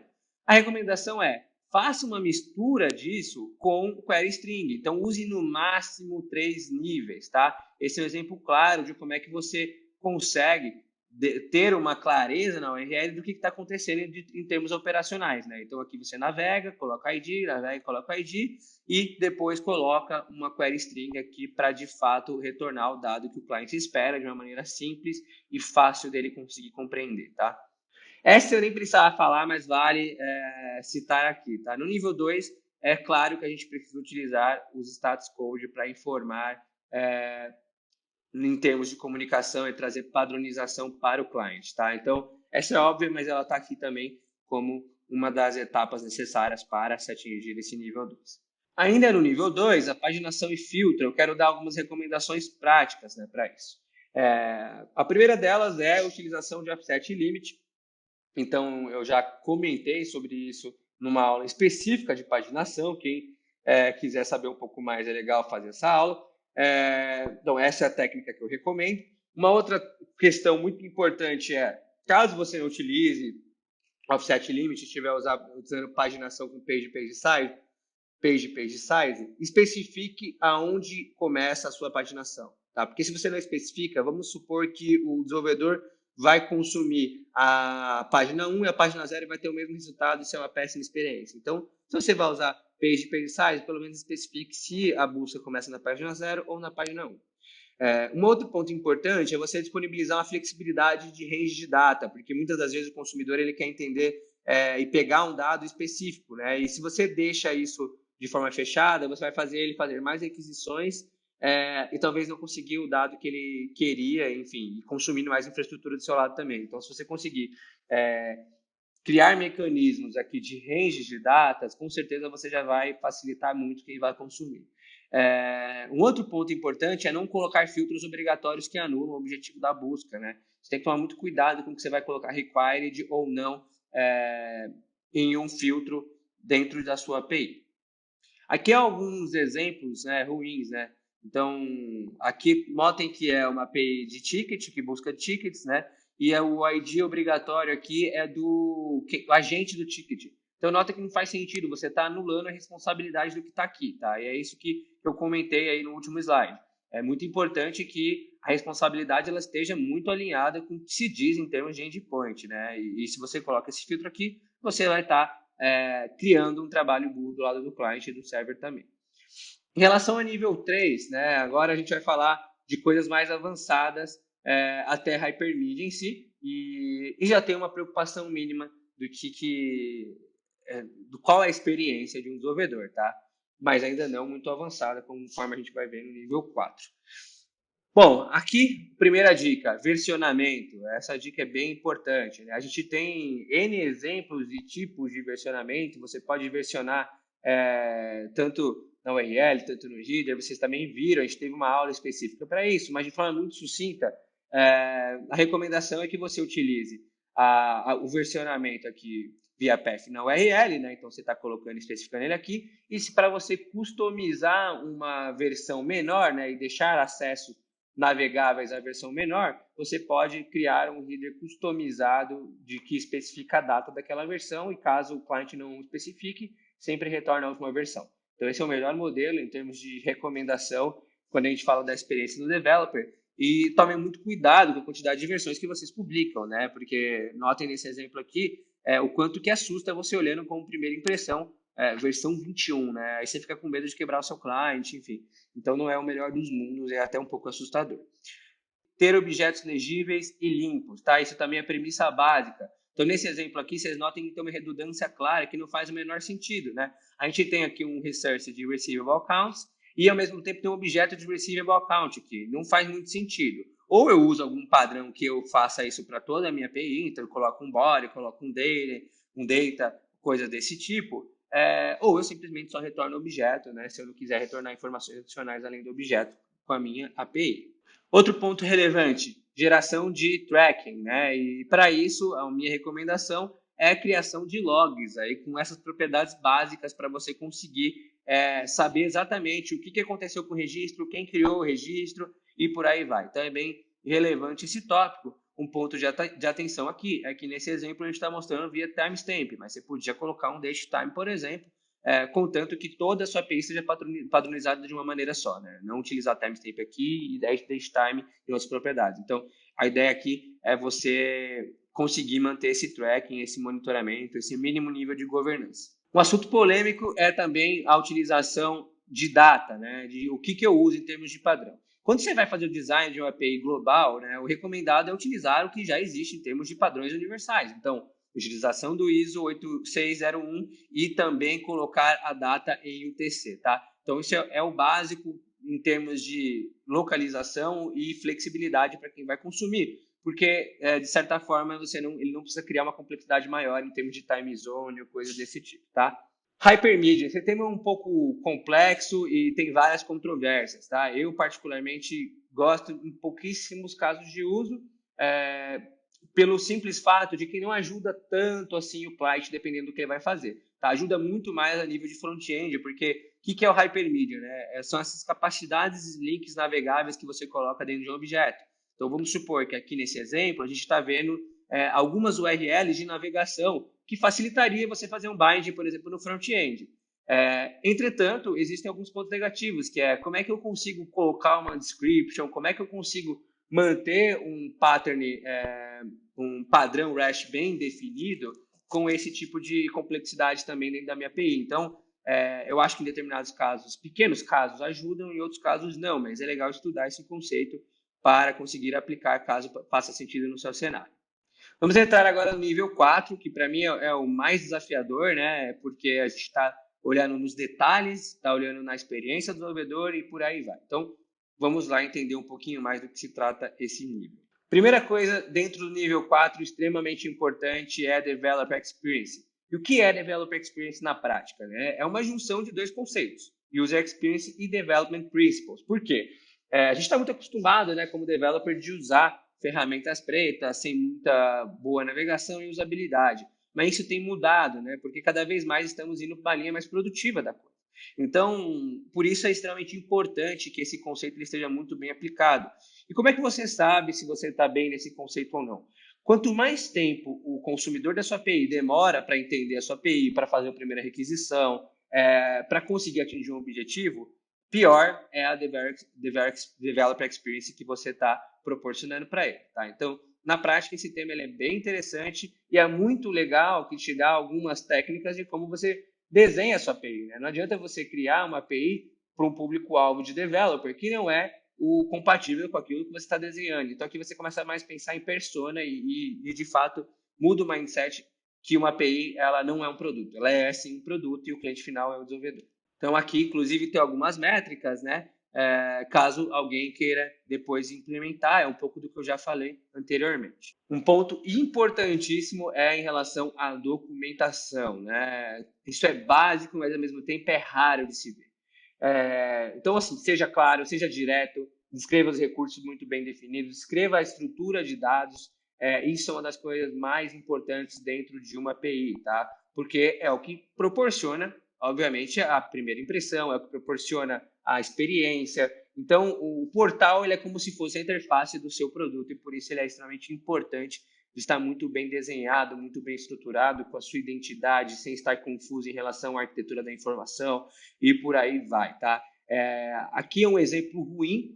E notem que eu tenho aqui um body, mas eu não sei a descrição de cada propriedade, então eu como consumidor eu fico até perdido de entender o que cada propriedade faz, tá? E aqui eu já vejo um outro exemplo, que também é um post, mas eu tenho um detalhe de cada propriedade, uma descrição falando inclusive de valores defaults e coisas desse tipo, o que é muito importante em termos de curva de aprendizado para quem vai consumir uma API, tá? Então, isso é extremamente recomendado e, mais uma vez, eu sei que dá trabalho, mas isso leva a sua API para um outro nível. Outro ponto interessante é a parte rate limit. A gente também aprendeu um pouco mais sobre esse tema na aula sobre políticas, né? Você tem que tomar muito cuidado em relação ao caso de uso da sua API. Por quê? Imagina que alguém vai fazer algum consumo em massa para fazer um BI, alguma coisa desse sentido. Se você coloca um rate limit muito baixo, isso prejudica bastante a experiência do desenvolvedor. Tá? Então, minha recomendação é que você comece com pelo menos 40 requisições por minuto. Isso vai variar muito do seu business model, mas aí você começa a coletar feedbacks, começa a entender exatamente aonde que dá rate limit ou não, e vai aumentando isso conforme os casos de uso que você vai descobrindo. Tá? Mas não comece com algo extremamente baixo, porque isso cria uma má impressão. Uma outra técnica super relevante em termos de nível 4, né, é ser event-driven. O que isso quer dizer? Ao invés de você ficar esperando uma requisição de um front-end, de uma aplicação ou de outra API, você vai ser proativo nisso. Então, a sua API ela vai ter um webhook, por exemplo, e vai ter um mecanismo de notificação para quem se inscreveu de entender aquela informação, né, de saber aquela informação. Então, vamos supor que você tem uma outra API aqui, que é um subscriber. Ele vai ter a informação conforme ela aconteça em real time. Isso economiza muito tráfego de rede, processamento de servidor e por aí vai. Além de gerar uma ótima experiência para o developer que está consumindo, porque ele não precisa ficar fazendo pooling, ou seja, ficar batendo toda hora na sua API.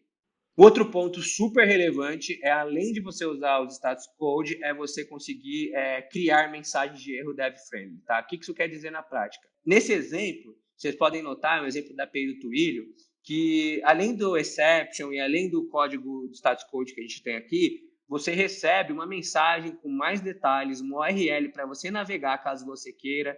Então, ele mistura um código interno com um status code e com isso consegue trazer um detalhamento de erro muito melhor. Ou seja, o desenvolvedor não fica perdido ao utilizar a sua API e encontrar um problema.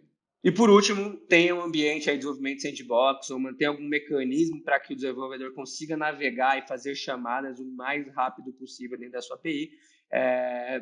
Esse é o melhor dos mundos, é você ter um sandbox com dados, inclusive, que não são produtivos, né, e dar essa gestão de ambiente para o developer. Mas se você não conseguir, faça o mínimo, por exemplo, dê um ambiente para que ele consiga fazer requisições o mais rápido possível. E, então, essa técnica de sandbox ela é bastante interessante para quem quer proporcionar uma ótima developer experience. É isso, pessoal. Espero que vocês tenham gostado bastante da nossa jornada de APIs RESTful. E espero que vocês tenham aprendido e consigam chegar aí ao nível supremo de APIs RESTful. Espero que a gente se veja aí no próximo curso em breve e muito obrigado pela atenção de todos. Valeu!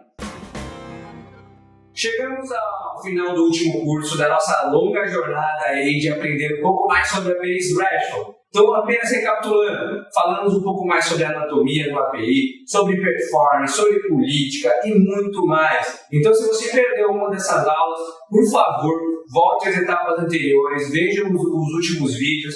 E é isso, tá? Espero que vocês tenham aprendido bastante. Obrigado aí pela disponibilidade, obrigado pela atenção de vocês e espero te ver em breve. Valeu!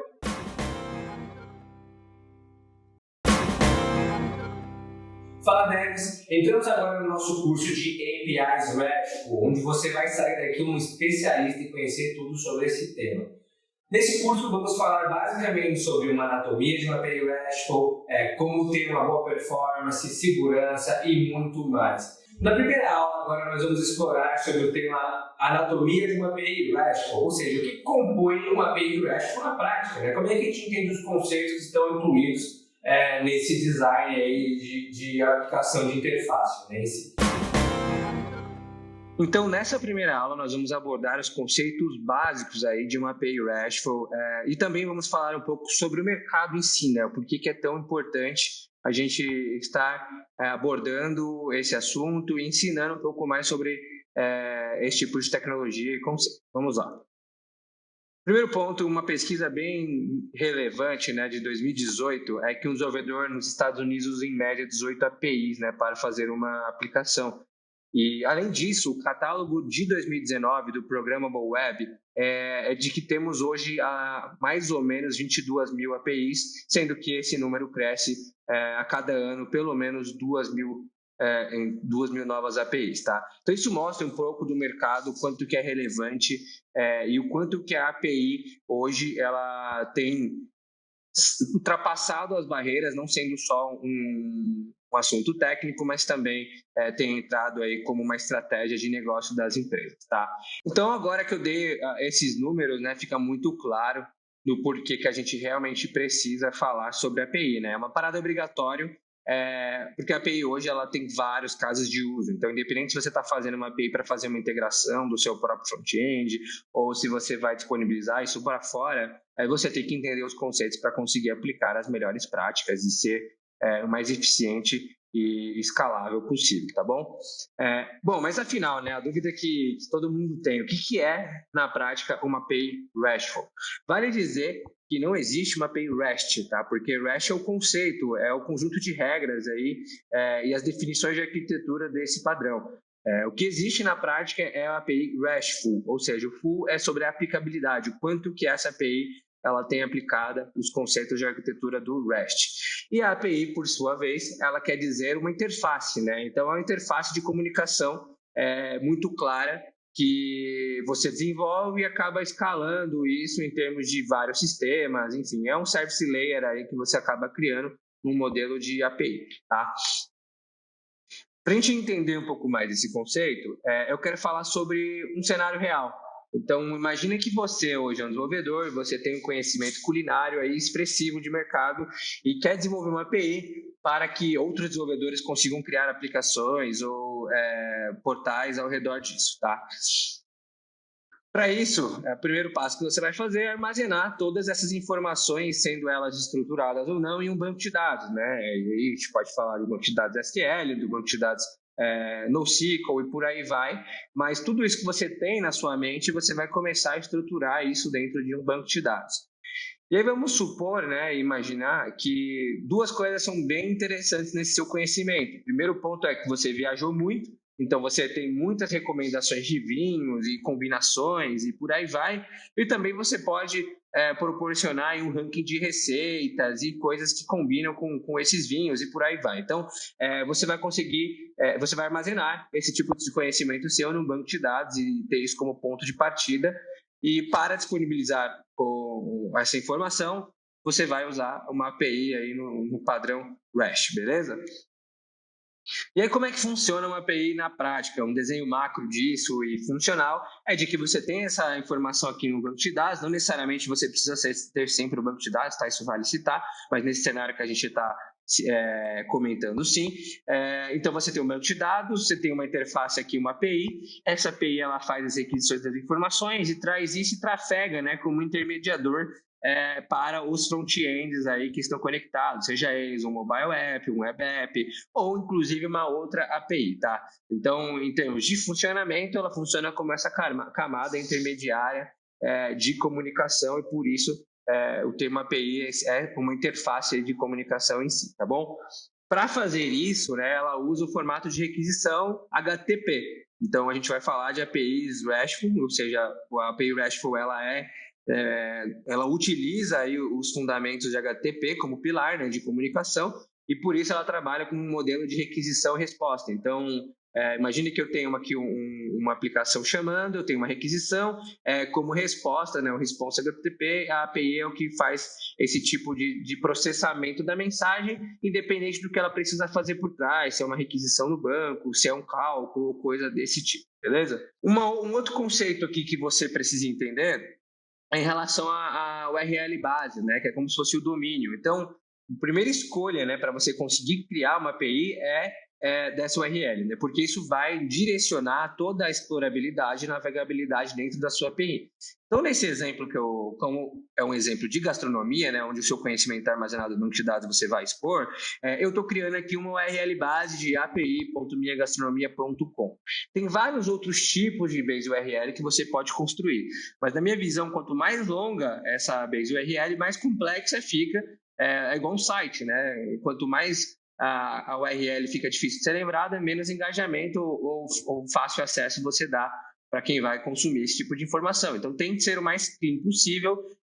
Você até pode combinar, tá? Colocar esse API em uma outra estrutura, como a estrutura de path, que a gente vai falar mais à frente dessa estrutura de path, mas minha recomendação é que seja sempre nessa linha aqui de raciocínio. Então, API, ponto, o que você está proporcionando, o nome da sua empresa, enfim, coisa do tipo, e ponto aqui o .com.br, enfim, qualquer tipo de seção que você vai utilizar, tá? Depois, a gente começa a ter uma estrutura de recurso, né, ou path. O que quer dizer esse recurso? Ele nada mais é do que uma coleção ou uma entidade. Uma coleção no sentido de que esse exemplo, eu estou falando de vinhos, então notem que quando eu buscar as informações, eu vou estar acessando essa coleção de vinho, ou eu vou estar acessando uma entidade específica de vinho. Então, só existem esses dois tipos de recursos aqui quando a gente fala de uma API em si. E a combinação disso com a base URL é simples. Eu tenho a base URL aqui como domínio, coloco uma barra e aí eu coloco esse recurso aqui dentro da path, do path ou coisas do tipo, beleza? Então, nesse caso, a gente vai criar aqui um resource de vinhos. Uma outra questão conceitual aí da anatomia de uma API é a query string. O que é essa query string na prática? Tá? Ele é um formato ou a sintaxe que eu uso dentro da minha URL para fazer buscas, tá? Utilizado para GET, por exemplo. Então, imagina que eu quero buscar vinhos do país aqui, Brasil, né, da região sul. Essa é a sintaxe, esse é o formato que eu utilizo quando eu estou falando de uma query string. Então, eu uso interrogação, né, para começar a minha query string, depois eu coloco o parâmetro igual ao valor que eu quero, vou colocando aqui esse e-comercial para concatenar a minha busca e consigo a informação que eu quero a partir disso, tá? Vale ressaltar que você só consegue fazer query string no que tangibiliza como estrutura de dados do server. Então, se ele não disponibiliza, por exemplo, o parâmetro país, eu não vou conseguir fazer essa busca que eu estou mostrando aqui para vocês aqui agora. Depois, entrando um pouco mais no conceito de método, né? A gente tem esses como os principais, tá? O que significa cada um deles? Então, eu tenho o método get, o método post, put, patch e o delete. No método de get, como o próprio nome já diz, eu estou buscando dados, tá? Então, naturalmente, quando eu quero um vinho específico, quando eu quero vários vinhos, eu vou usar esse método, tá? Esse método ele é baseado no protocolo HTTP, então, para quem tiver curiosidade, é só estudar um pouco mais a HTTP em si. Depois, eu tenho o método de post, que é para envio de dados, de novos dados em si. Também tem o put e o patch, que são parecidos, são utilizados para atualização de dados, porém com algumas particularidades, como por exemplo no patch eu consigo fazer uma atualização parcial, no put eu mando como se fosse um objeto inteiro e o server ele trata isso, se existe ou não existe, cria ou não e por aí vai. E eu tenho o delete, que serve para deletar dados. Então esses são os principais métodos que a gente vai utilizar em uma API RESTful em si. Tá? Para quem está acostumado com web service, no padrão SOAP e tal, é muito comum utilizar um outro modelo chamado de RPC, que é você colocar verbos dentro da URL. Isso não é recomendado quando a gente fala de uma arquitetura REST, tá? Então vamos imaginar que eu tenho api.minhagastronomia.com/getvinhos. Isso seria normal quando a gente falasse de um web service, de um modelo SOAP. No modelo REST, isso não é legal de fazer, tá? Então, por isso que existem os métodos para substituir isso, deixar o URL clean na utilização. Também temos uma estrutura de headers ou cabeçalhos, que são informações adicionais que você consegue passar dentro de uma requisição, tá? Nisso você pode passar uma autorização, você pode ter também um header customizado que serve para passar a informação que você quer receber e por aí vai, tá? Mas o uso mais comum é para formatação de objeto, autenticação, e o próprio protocolo HTTP também traz headers padrões para utilizar nessa comunicação.